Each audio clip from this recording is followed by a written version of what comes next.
na kupelekwa kuzimu.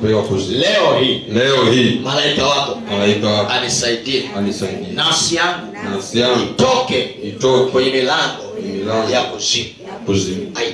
Amen. Shetani anapokamata uhai au anapokamata nafsi ya mtu anaishusha kuzimu, na ndio maana Yesu alijua hilo, akasema ili nimshinde shetani lazima nilijenge kanisa ambalo hata milango ya kuzimu haitalishinda.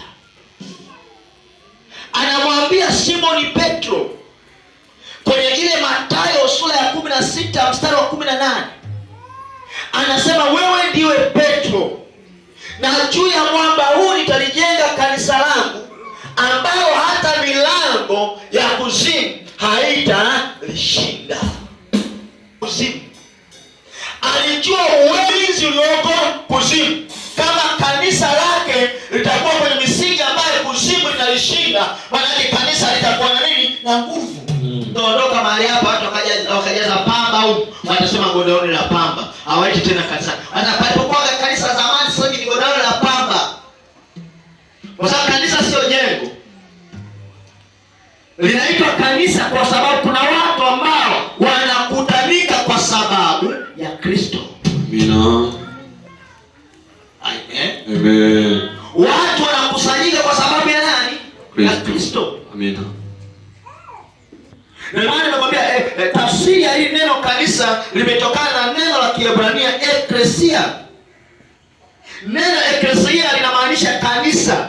Sasa wao neno hilo limejumuisha pande zote, hata kusanyiko la walevi linaitwa eklesia, kanisa la walevi.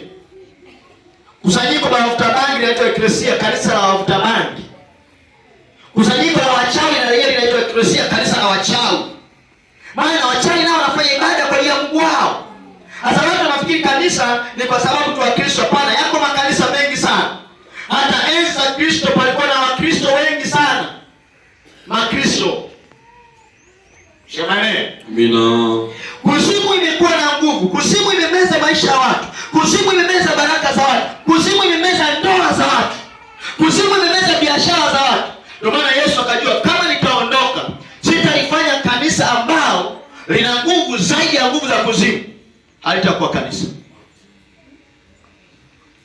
Halitakuwa nini? Kanisa. Halitakuwa nini? Kanisa. Kanisa.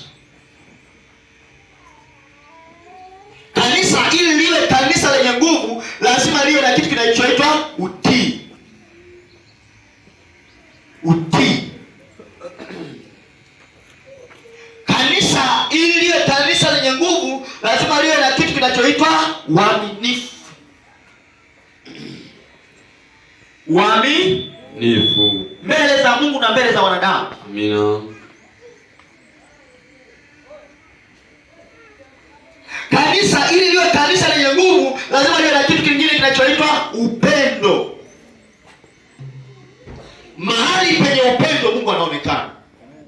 Mahali penye upendo Mungu anajifunua. Amina. Na sio upendo wa kujipendea na familia yako, na sio upendo wa kujipendea na nafsi yako, upendo wa kumpenda mwingine. Amina.